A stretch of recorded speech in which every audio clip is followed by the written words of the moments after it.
7 minutes, Lydia's bag sold out online. Do I think it's like a copy of the Birkin? Yeah, a little bit, but I'm kind of okay with that. You should do a collab with Cassie where you talk about bags, shoes, and with all the stories. Friends you lost or won due to your channel, such as jealousy, envy, or maybe support. Hello everyone, how are you all doing? Well, I thought I'd sit down today and do a video. Today is Sunday, so this is going to be going out today.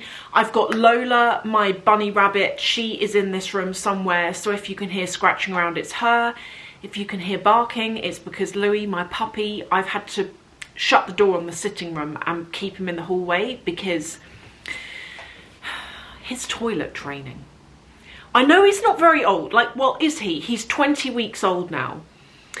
But just when you think he understands that he needs to go to toilet outside, he goes on the carpet, and I don't want him going in this room in particular because like the carpet is like a decent carpet anyway. Right, what we're going to be doing today, I had one of you emailing me, you don't want your name read out, but like you know who you are. Sorry, I have a piece of fluff on my lip. And you basically wanted to know what I think about the new Lydia Millen handbag that has come out from Fairfax Favor. It's actually currently sold out. What do I think of it?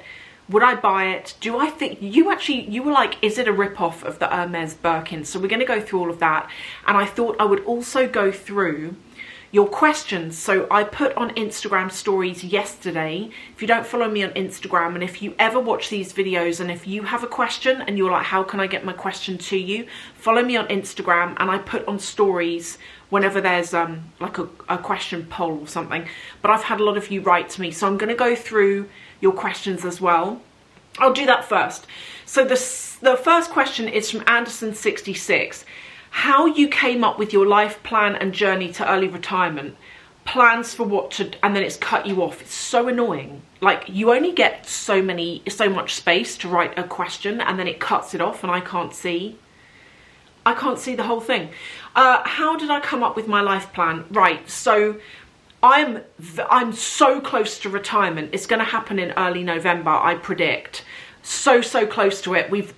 We had 2 projects left we were working on. One is now done and we're just doing the other one.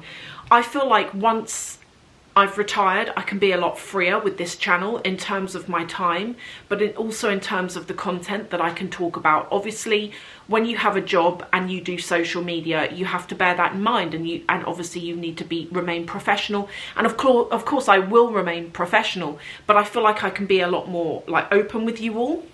So I'm looking forward to that. But how did I kind of plan this? Well, we started saving hard. And when I say saving, I should say we started investing back in 2009, David and I. David's my husband. We started investing any extra money we had.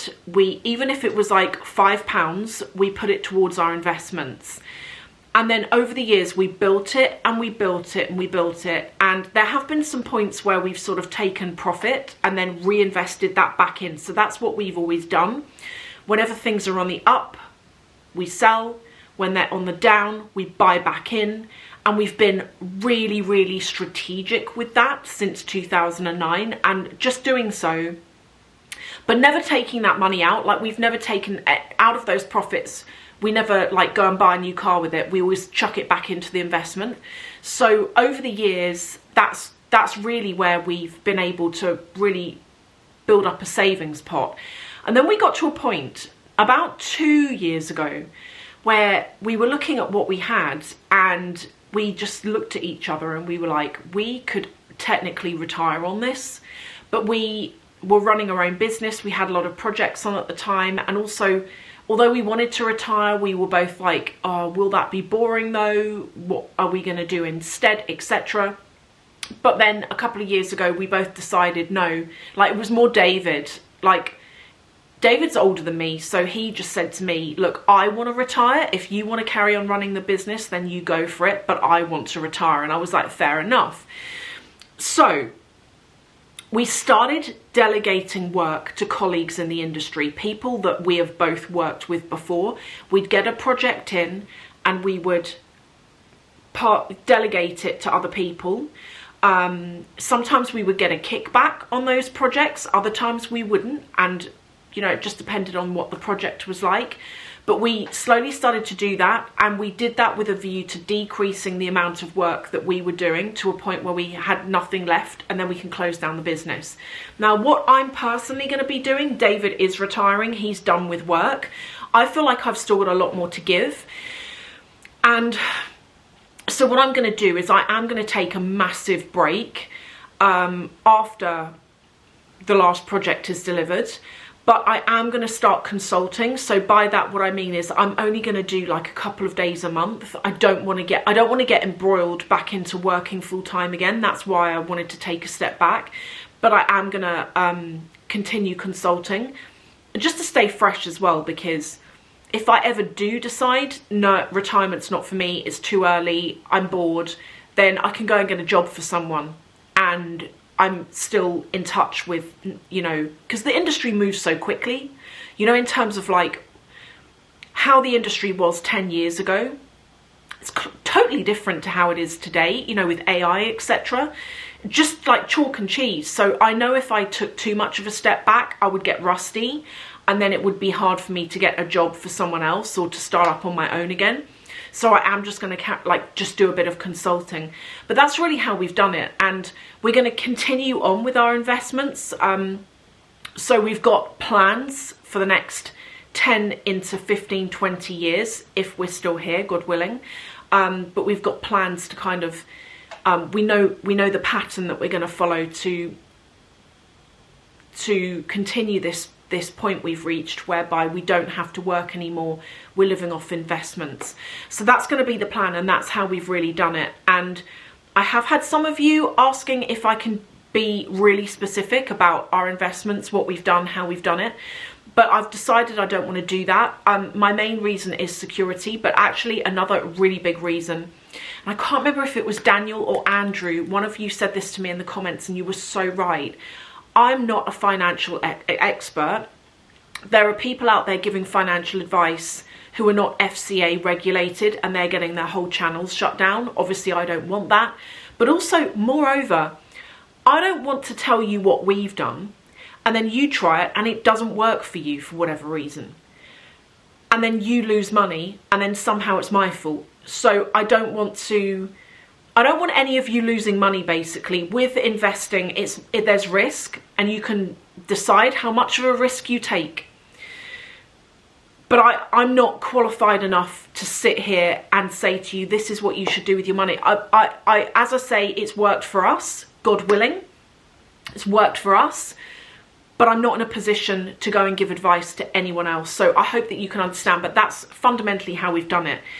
Steph DP98. Best investment bags. I think at the moment there's something going on with bags, you know, before I tell you what I think, because get this, I really like buying pre-loved because I like some of the older designs that you can get that have been discontinued, etc. But also I feel like a lot of bags these days have reached a price where I look at them and I'm like, this is how long I have had to work to earn that much money, and last year that bag was £1,000 less, and now it's £1,000 more, and last year it was too expensive. So this year it's just stupidly expensive, and I can't justify it.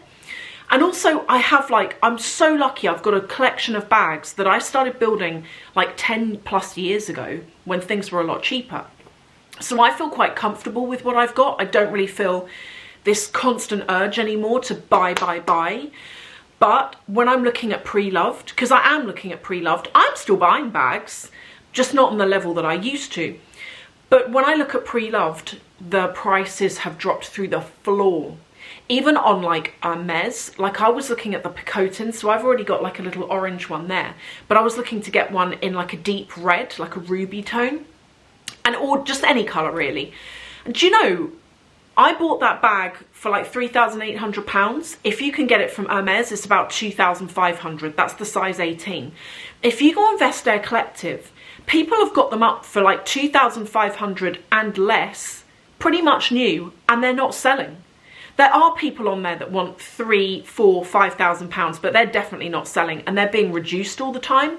But I'm on there and there's a few that I'm following just to see what goes on with the prices, and every time I look they've been reduced by another £100 and they're already less than what they are if you can get them new. That's unheard of with Hermes. Can't speak for Birkin and Kelly because I don't follow those enough to know how much they are new, and therefore whether their secondhand prices have come down at all. I doubt it. But definitely on some bags, and like the Lady Dior, you can pick up a great deal secondhand. Unbelievable deal, okay? So I think right now, investment bags, is there such a thing? Unless you bought your bag years ago for a lot less and you can sell it now for more, then you've made a profit. But if you buy these bags these days, like these bags are like 5k plus. Chanel classic flat, the largest size, like nearly £10,000, or is it £10,000? You're never going to get that back. Who's secondhand? Who's going to pay you 10k for a secondhand bag? You're not going to get that back. Maybe in 20 years when they want 15k for it, but you're not going to get that back. So I'm not so sure anymore. That's a whole video on its own. And on username 7, your comments also been cut off, but you've said, what do you watch on YouTube? I've recently gotten into hotel reviews. I watch loads of true crime. When I'm getting ready in the morning, I will put on a true crime video and it's just in the background and I'm just listening to it. I really like crime. I find it fascinating. Like, what gets into these people's heads? Like, how do they even dream this stuff up? Like, I just find the whole thing fascinating.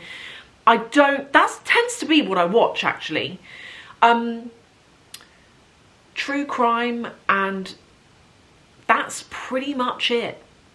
That is pretty much it. I don't really watch anything else, or I listen to my music. It's one of the two things. Jazz has said rabbits. Well, Lola is in here somewhere. Jessie is sleeping. Jessie, do you know Jessie's going to be 10 years old in 2026? How amazing is that? Like, God willing, she keeps going. I keep saying God willing for everything, but like literally right now. I hope she keeps going. I absolutely love all of the animals to bits, but Jessie, she's a special girl. She's so grumpy as well. Like, if you try and pat her, she growls at you, like snorts at you and like backs off and gets really, she's almost like, how dare you try and pat me? She's got that mentality. She's a good girl. They all are.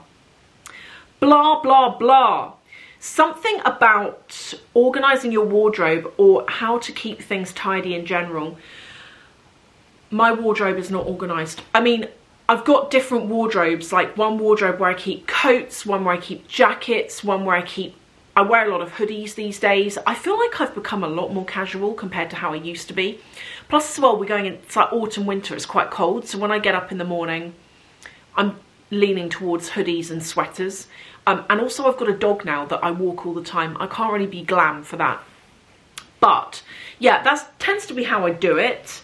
Zara Matter. Hobbies, old, new, and looking into. My main hobby, don't laugh. I know a lot of you are into this as well, so it's not just me. My main hobby is I like to knit. I find it so relaxing because when you're knitting, like, I'm someone, my brain goes at 1,000,000 miles an hour and I'm always worrying about something, and I'm hoping that when I quit my job fully that will go a little bit. But I'm always stressing about work or something. And when you knit, you have to focus on the knit stitch, because I find for me, if my brain wanders and I'm worrying about something, I make a mistake and I have to backtrack down the row, which is really annoying, to unpick things gently and get the needles back through where you left off. So when I'm knitting, I think about nothing except knit, purl, knit, purl, knit, purl. Like, any of you who get it, you get it. That's all I think about, and I find it so chill. But the thing is, I have got so many jumpers now and scarves that I've made, and I use really thick wool. I really like that big chunky wool. I should wear some of these jumpers more on camera, actually. But like, the space I've got to keep them is dwindling because they take up so much room. Anderson 66. Oh no, hang on, I already read out your question. Oh, I think I've got, hang on a minute. I've read the wrong line. Peggy Jansen, 2212. Friends you lost or won due to your channel, such as jealousy, envy, or maybe support. That is a good one. Have I lost any friends from the channel? Probably. Probably. You know, when you go through life, we've spoken about friends on here before, haven't we? You know, when you get like a close friend, let's say, and for no particular reason that you're aware of, they just ghost you and they're really abrasive with you, and then you reach a point where it's very upsetting, but you pretty much never speak to them again. And I always said in that video, because that was a Q&A not so long ago, and I said in that video, I personally love to be told the truth about anything. I would rather someone, like a close friend, say to me, Sophie, you did this or you said that and it really upset me and I don't feel I can talk to you anymore. I would rather someone say that than just ghost, because I feel like ghosting, it's really unfair on the person that you've ghosted, because they're left thinking, what did I do? And I was actually blown away, because when I did that video, I had lots of you in the comments, but also 2 of you emailed me, and you are just, you've been going through it with, like, one of you had a friend that you emailed me and you said 15 years you've been friends, 15, 16 years, and you don't know what you've done, but this person has just decided they don't want to talk to you ever again, and they're being really obvious about the fact that they're ghosting you. And I think that's really unfair. I would personally, I would, if I've upset someone, I want them to tell me. But equally, if someone's upset me, instead of ghosting, I'm like, I want to give them another chance, because sometimes people make mistakes and they don't know what they've done. And that's why most of the time, if you get ghosted, you're left thinking, what did I do? Because the person wasn't big enough to tell you. So have I lost any friends? Probably. I've actually made more friends than I've lost, though. I have met some really nice people through social media, people that I now have on my WhatsApp who are other creators. I've met people that are friends in like, not just friends on WhatsApp, but people that I will meet up with regular. Like one of my best friends, Phil Green, he's also a YouTuber and a TikToker, and he does acting as well for like the BBC and etc. I met him through YouTube in 2016. And we have been friends ever since, and we meet up so regularly for like lunches, etc. We talk on WhatsApp every day. I swear, every day we talk. In the morning, I'll go and get my coffee, I'll catch up with David, I'll see the animals. I'll leave a WhatsApp for Phil, like every morning. Chateau Loire, I hope I've pronounced that right, has said, just how much is too much when it comes to luxury? Do you know what? I think we're there already. I think it's already hit too much. What do you think? Like, I was looking at a pair of trousers the other day. I won't say the brand. Maybe I should. No, it's like an LVMH brand. I saw these really nice trousers, and I'm not even joking. A year ago, they'd have been £1,100. Still too much for trousers. Still too much, but £1,100. They're now over £1,700. That's nearly £2,000 for a pair of trousers. And I just thought, that's not inflation. That is like gross overpricing. How can you, and they're not even like wool. That, like, how can you charge nearly £2,000 for a pair of trousers? That's no. Is it handbag territory? Well, it used to be. I think everything's hit too expensive. And I look at stuff now, and I'll look at something and I'll go, yeah, it's nice, but I've got a million other things that look the same. And how long have I had to work to earn the price of that bag? Unless I really, really, really want it now, I can't be bothered. I can't be bothered with luxury. What am I saying? I can't be bothered with it. The next one is Keep Fit Cornwall, a tour of the rooms in your house. So it's been a long time since I spoke about this, but I would never personally do a house tour. I think that they are really bad for security. Like, if anyone wanted to break in and you do a tour of the house and you show where all the goods are, you know, from the front door through, here's where we go. It's just too dangerous, so I would never do it. Amy has said morning routine. Okay, my morning routine, get up, brush my teeth, get straight in the shower, wash my hair every day, go downstairs, I let my hair air dry, I have my breakfast, I have my coffee, catch up with David, catch up with the animals. Then I go back up once my hair's dried off quite a lot, put my makeup on, dry off my hair, get dressed for the day, and that's my morning routine. Same every day. It's getting so boring, but that's how we go. Samantha Louise, 1970. How do you lift yourself up when you're feeling low? Talk to friends. That's what I would say. I talk to friends. I try and get down the gym. I do things I enjoy. And that can be really hard when you're feeling a bit rubbish, you know, to get yourself up and to get yourself out. But that's what I try and do. I talk to friends. I go out, I try and go out for lunch. Like, I love eating out, and for me, if I can get out of the house and go out for a lunch somewhere or a dinner, it's something to look forward to in the day, and then I feel better when I get back home. So think about something you enjoy and try and do more of that.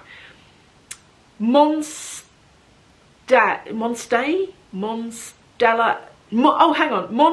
E, sorry. I would love to hear how David proposed and how you reacted, the ring if there was one, etc. We started going out, and I'm not joking, after 2 weeks. Okay, so we started going out, and David never asked me to be his girlfriend, and I never asked him to be my boyfriend. I was like, I really liked him, but I wanted to stay chill, you know, I didn't want to act too keen.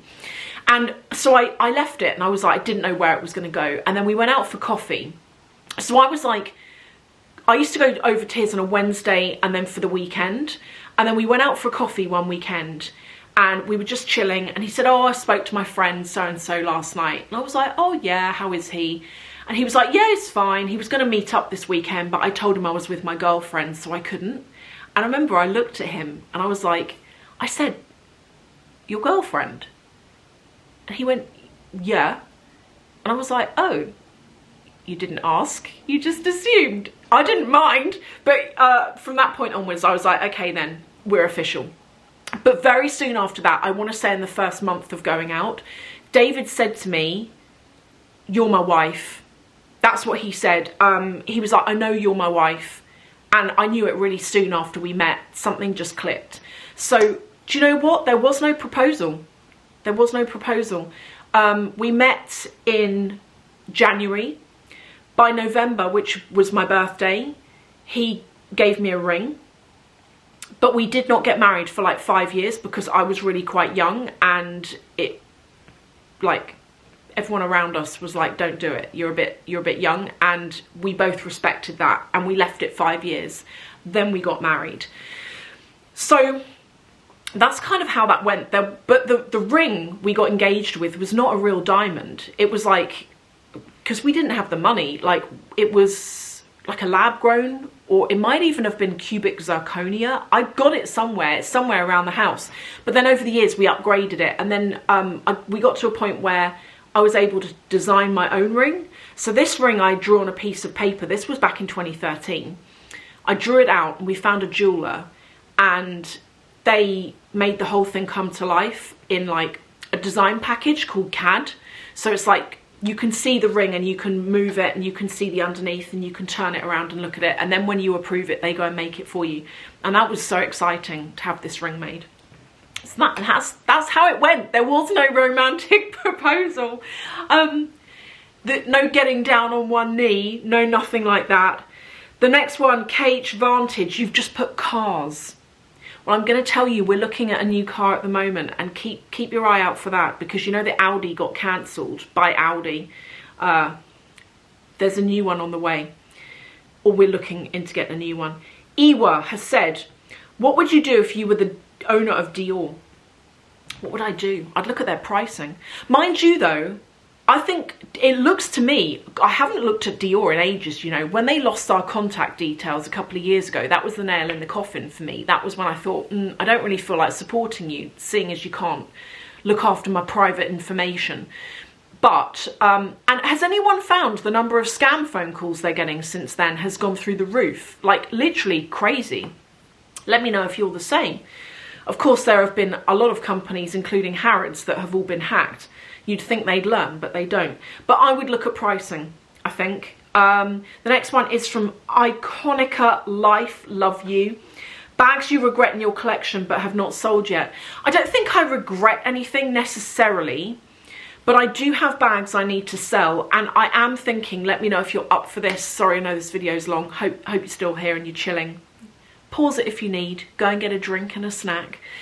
There are bags I need to sell, and what I'm thinking of doing is a video coming up this November, just like on everything I'm selling. I've got clothes, I've got shoes, boots, handbags, and I need to do something with it. And I was thinking about putting them on eBay, but I thought, I know I have loads of you guys saying to me, no, can you offer them to us first? So I'm going to do that. I'm going to do that, take it from there. Rachel, the hippie trainer, house design tour. Again, I don't want to show the house. Like, what I show, the small amount of it is what I'm happy to show. Kelly M 1030. Now that you have a dog, do you find yourself wanting to watch dog shows like Crufts, etc.? Yeah, actually. That's weird, isn't it? The next one is from Florent. I love you as well. You have said, I enjoy your chit chat at home. Would love an update on your retirement plan and life after. So I've kind of covered that. Here I go, a Jen, see what you did there, has put any ideas for holiday gift giving for hard to buy for members, aka in-laws. Do you know what I think's a great thing to give someone who's hard to buy for? Hampers. Like food hampers with like some tea, coffee, maybe a bottle of champagne in there, some nice snacks, some cheeses. And you know what? You don't have to spend thousands of pounds on like a Harrods hamper to get the right thing. Harrods actually do quite affordable hampers as well, but also Fortnum & Mason, because that way you get the nice basket with it. Or you can go and make your own hamper. I have done this for people before where I went and bought like a beautiful wicker basket, and then I filled it with things that they'd love. So with one person in my family, I bought them silk pajamas, a really pretty teacup and saucer, tea, biscuits, and because they really like chilling, like before bed, they've got their bedtime routine, and I just made this hamper full of things I knew that they would use and love. So I think hampers are a good thing. The next one is from Gavin. I love you, Gavin. You've actually got two parts. You've said, I think I've said it before, but can I do something about the way I used to dress in 2010? And then part two, could you actually do 2011, 2016, 2019, or 2021, 2025, show us your style evolution? Gavin, I'm going to save that one for Patreon because my 2010 style was embarrassing. Keep an eye out. I may do that one on Patreon. Let me know if you'd be interested. Zara Gani 1, who said bag collection, please. I need to do that, but do you know, my bag collection is like hideous. They don't fit on the shelves anymore, and that's why I need to sell a lot. So I would like to do a bag collection, but the video would be longer than this one, and it's a mess. It's a mess. Zakia 12, beginners designer handbag compared to 15 years ago, pros and cons. Beginners designer handbag. I think go pre-loved. Everything's too expensive and it's not worth it. And when I say it's not worth it, I mean the quality's not great and you're not going to get the money back now. On a lot of these big designer brands, if you want like a Chanel or a Dior, you're not going to get your money back. In my opinion, looking at pre-loved, people are not getting their money back on what they're paying. I would go pre-loved. That's what I would say for a first bag. Pick the bag of your choice, go pre-loved. Hustle for a good deal. Venus 81000. I owe you an email, by the way. I know I do. Latest fashion trends for fall winter you're seeing in London. A lot of maroon burgundy, and I like it.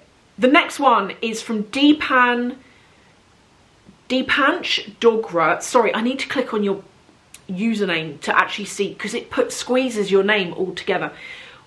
What you'll tell yourself before starting your first job. Do you know what I would tell myself in my first job? Sophie, this is going to be the most miserable 3 years of your life, but it's not going to be forever. You will find a job that you deeply love, and that job will not feel like you're working a day because you love what you're doing so much. And guys, for any of you watching, if you're going into your first job, because first jobs tend to be quite, I want to say, menial. Like mine was just awful. Like, I was making tea and coffee for people, data entry, like cleaning. Oh, it was being bullied, being treated terribly actually by some awful people in this place because I was the bottom of the pack basically. And I remember thinking, being like, having been really bullied one particular day and sitting at my desk and thinking, this is it. I've graduated university, I've finished school, and this is my life now. Being bullied, having horrible jobs that I've got to do, etc. And if only I knew that that was not going to last forever, and that I was going to end up in jobs that I loved every second of. So if you're in the same position, climb up that mountain. Stay in your first job like however long you need to. I was there 3 years because I couldn't get out because I didn't have enough experience to get interviewed elsewhere. As soon as 3 years hit, suddenly the door opened and I was getting interviews. But climb your way out. You can do it. I know you can do it. Sar Tahiri 16. A video on fakes and super fakes. This is a good one. I can do a video on that. Alicia Bandari 28. What quality is better, Chanel or Hermes? Well, I'd probably say Hermes. I probably would say that. Bubs D, your best spots, hidden gems for people travelling to the UK. I've got to say Guildford. Even though a lot of it's shut down now, the shops in the high street. But I think when people come to the UK, they always go to London. London's great. But Guildford is my place. And it's really traditional, quintessential, cobbly high street, old buildings, bit of history going on, high street shops. As I say, it's changed a lot over recent years. There used to be a really good House of Fraser there. That's where I used to go to buy my weekend outfits and shoes and makeup. They had a Mac in there, so you didn't have to go into London. It was great. And that closed down. And that's just an empty store now. Do you know what's really creepy? Guys, if you're from Guildford or you're going there, they haven't blanked out the windows last time I went. So you can like peer in and there's like the beauty counter, if you're in the bit in the main high street and you're looking in. They've left like the displays in there and like bits of the ceiling have fallen down and obviously all the lights are off and it's so creepy. And it's like there was a fire sale and they got out really quickly and they didn't take stuff with them. That's a real shame. I used to go in there a lot. Okay, and then just two more. Both in the same person, X Rosie, one X Rosie. I love this. You should do a collab with Cassie where you talk about bags, shoes, and with all the stories. I would love to collaborate with Cassie. I don't know if she'd love to collaborate with me, but I would love to collaborate with her. And then your final one is Dream Closet or Closet Tour. So obviously, as you know, we're looking to move. Here's our plan. I wanted to be in the new house for Christmas, but that didn't happen this year. So the plan is we're hoping to move next year now. It's really weird. I know 2 other people also looking to move next year. It's like everyone's looking to move next year. We're still undecided whether we stay or leave the UK, and this has been another reason why we haven't moved this year, because every time we think we've made a decision, we change our mind on it. But